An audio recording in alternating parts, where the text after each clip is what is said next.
Legs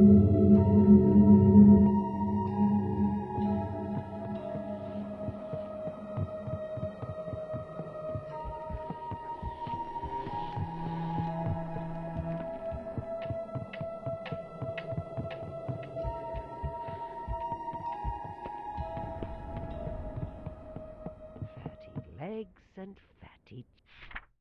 The firmament shines in an unusual way, as if the universe itself understood the importance of this moment. Today I have begun the creation of Pantea, and these pages will witness its growth. A fantasy place where illness and misfortune will have no place. There, chance will succumb to my will, and every creature and landscape will follow the designs carefully traced by my hand.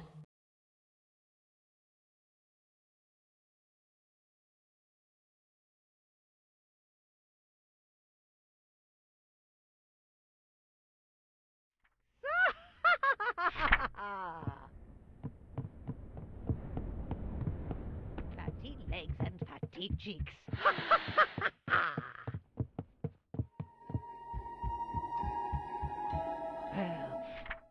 The threads of the narrative unravel before my eyes, and the people of Pantea defy their destiny.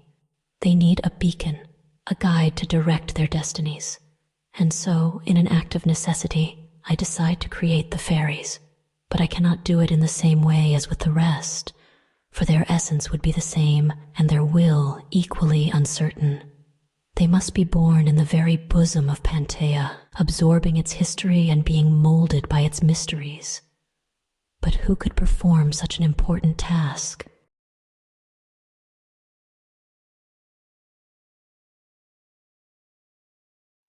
The truth.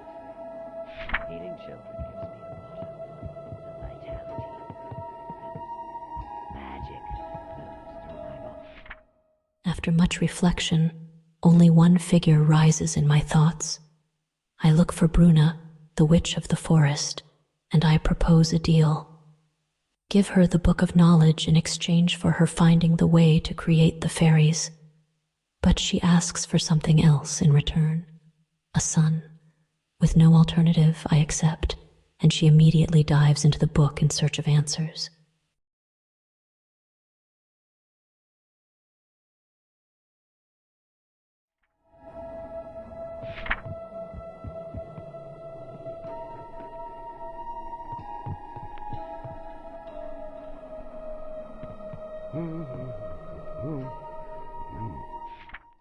Bruna finally found a solution, but the price is huge. In the basement of her abode, the creatures grow in captivity, fed with the very essence of innocence. Children she brings from the outside world that she calls outsiders.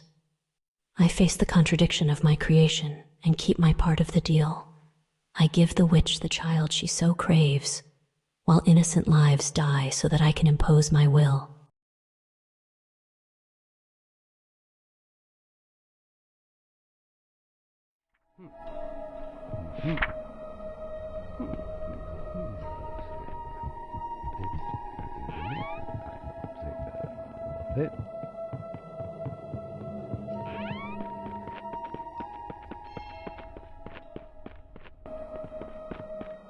I need this child. The fairies, now adults, fulfilled their role as guardians of the narrative. However, a tragedy ended this period of calm. Bruna's son fell into the basement and was eaten as if he was just another outsider. Traumatized, the witch breaks our deal and stops taking care of the fairies. Them, deprived of food, succumb to hunger and devour the weak ones, corrupting themselves beyond redemption and becoming monsters without compassion.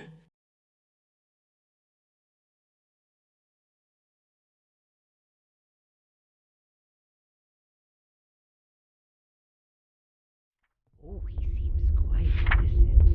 Only if he gets a little fatter, will he give me strength for my spells.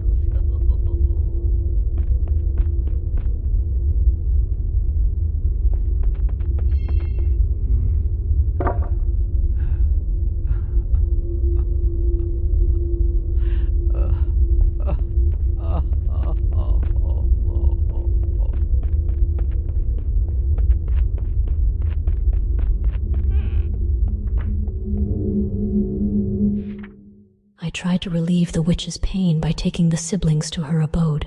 However, I got the opposite. She glimpsed in Hansel an echo of her lost son, and, driven mad, she devoured the little boy in the attempt to erase those thoughts. The momentary calm she achieved by doing so became a constant need for her, and now, in her delirium, she has returned to capturing outsiders, but she no longer uses them to feed the fairies.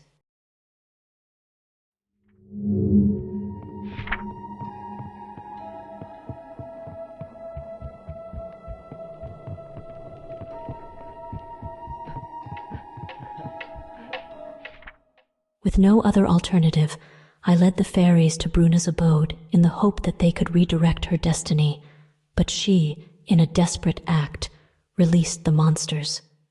The fairies, ancient guardians of the Pantea narrative, are slaughtered by those who were once their equals. And now the monsters fly free, unleashing chaos in their path. But today, before giving up on this world, I give the last strokes to my creation and bring a ray of hope to the land of Pantea. Perhaps not everything is lost.